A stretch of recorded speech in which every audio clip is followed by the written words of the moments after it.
Olá, povo de Deus, domingo 20 de novembro de 2022, Cristo Rei do Universo, 34ª semana do Tempo Comum. A nossa reflexão de hoje é a partir de 2º livro de Samuel 5, de 1 a 3, Colossenses 1, de 12 a 20, Lucas 23, de 35 a 43. Naqueles dias, todas as tribos de Israel vieram encontrar-se com Davi em Hebrom e disseram-lhe: aqui estamos, somos teus ossos e tua carne. Tempos atrás, quando Saul era nosso rei, eras tu que dirigias os negócios de Israel. E o Senhor te disse: tu apacentarás o meu povo Israel e serás o seu chefe. Vieram, pois, todos os anciãos de Israel até ao rei em Hebrom. O rei Davi fez com eles uma aliança em Hebrom, na presença do Senhor, e eles o ungiram rei de Israel. Seria interessante completarmos o nosso trecho com 2 versículos a mais, onde aparece a resolução mais sedimentada. Com os 5 versículos, e não somente esses 3, percebemos que Davi colhe finalmente o fruto maduro de todos os seus esforços, a unificação das tribos sob sua chefia. E isso realizou-se conforme ele desejava, não através da imposição, mas do consentimento e pedido do povo. Termina aqui o sistema das tribos e Israel começa a ser uma nação com regime monárquico. O pacto é uma espécie de contrato entre o rei e os representantes, anciãos das tribos, regulando uma troca de deveres e direitos. Parte importante nessa transação é o compromisso mútuo. O povo se compromete a pagar o tributo e o rei se compromete a defender o povo dos inimigos externos e a organizar a vida da sociedade de acordo com a justiça e o direito. Colossenses 1, de 12 a 20. Irmãos, com alegria dai graças ao Pai que vos tornou capazes de participar da luz, que é a herança dos santos. Ele nos libertou do poder das trevas e nos recebeu no reino de seu Filho amado, por quem temos a redenção, o perdão dos pecados. Ele é a imagem do Deus invisível, o primogênito de toda a criação, pois por causa dele foram criadas todas as coisas no céu e na terra, as visíveis e as invisíveis, tronos e dominações, soberanias e poderes. Tudo foi criado por meio dele para ele. Ele existe antes de todas as coisas e todas têm nele a sua consistência. Ele é a cabeça do corpo, isto é, da igreja. Ele é o princípio, o primogênito dentre os mortos, de sorte que em tudo ele tem a primazia. Porque Deus quis habitar nele com toda a sua plenitude, e por ele reconciliar consigo todos os seres, os que estão na terra e no céu, realizando a paz pelo sangue da sua cruz. A luz como herança dos cristãos é uma motivação muito pertinente para uma comunidade que precisa viver animada pela luz que é Cristo. Para animar os colossenses a permanecerem firmes na fé, Paulo cita um hino cristão provavelmente usado na cerimônia batismal que canta a grandeza de Cristo.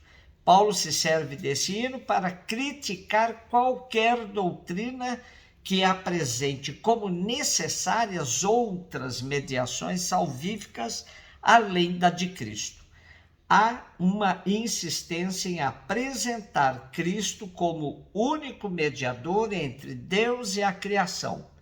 E só ele, através da cruz, é capaz de reconciliar Deus com as criaturas submetidas ao pecado. Lucas 23, 35 e 43. Os chefes zombavam de Jesus, dizendo: a outros ele salvou, salve-se a si mesmo, se de fato é o Cristo de Deus o escolhido.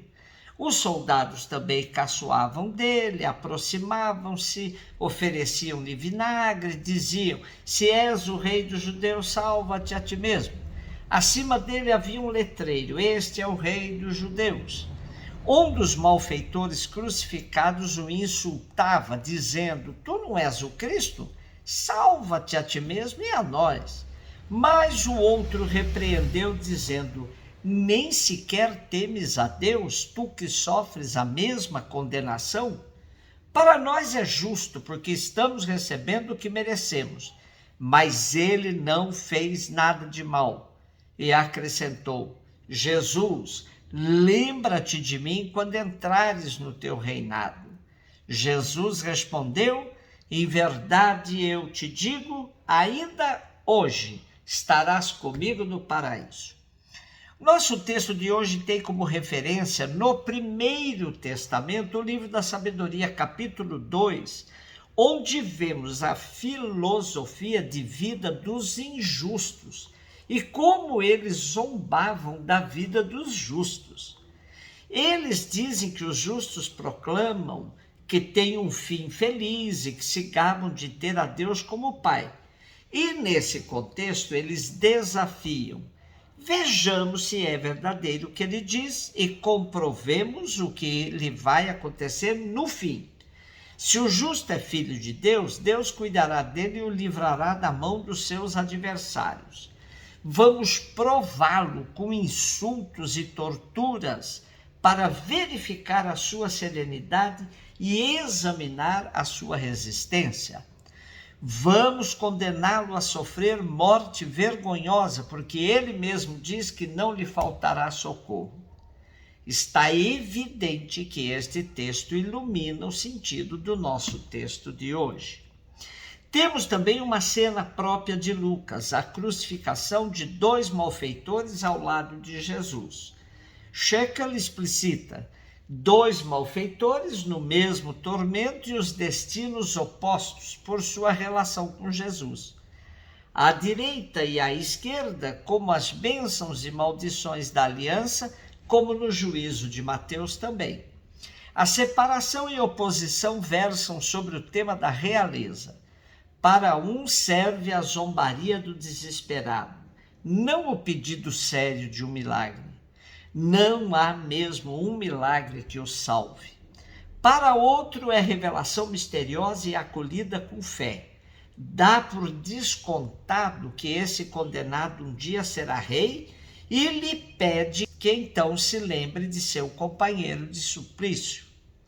Sua fé passou pela confissão do crime, pela aceitação da pena, por compreender que zombar desse homem é não respeitar a Deus. A petição, quando responde à promessa hoje, paraíso é imagem de uma vida feliz após a morte, na qual Jesus exercerá seu reinado. Jesus já possui o poder e pode prometer com segurança e generosidade régia. A salvação é estar com ele. Com essa festa de Cristo Rei, chegamos ao fim do ano litúrgico. No ano 325, ocorreu o primeiro concílio ecumênico na cidade de Niceia, Ásia Menor. Na ocasião, foi definida a divindade de Cristo contra as heresias de Ario. Cristo é Deus, luz da luz, Deus verdadeiro do Deus verdadeiro. Após 1.600 anos, em 1925, Pio XI proclamou o modo melhor para superar as injustiças: o reconhecimento da realeza de Cristo. A data original da festa de Cristo Rei era o último domingo de outubro, ou seja, no domingo que precedia a festa de Todos os Santos. Mas com a nova reforma de 1969, foi transferida para o último domingo do ano litúrgico. Desta forma, fica claro que Jesus Cristo Rei é a meta da nossa peregrinação terrena. Zombar de Jesus tem o mesmo peso de defender a tortura. Jesus, torturado na cruz, é zombado pelas autoridades, pelos soldados e até por um malfeitor. É totalmente incompatível dizer-se cristão e defender a tortura. Quem assim o faz deve ser coerente e dizer que não acredita em Jesus, que não é cristão. E é extremamente significativo que Jesus Cristo é saudado como Rei do Universo por um dos malfeitores ainda na cruz. Quando entrares no teu reinado. O reino de Cristo passa pela cruz e não pelo trono. Ou, de outro modo, passa pelo trono da cruz, que é a prova maior do amor. Portanto, começamos o ano litúrgico no primeiro domingo do Advento, já sabendo que faríamos essa peregrinação até chegarmos à Santa Cruz do Belo Amor, o trono da cruz. Cristo, Rei do Universo. Um beijo no seu coração.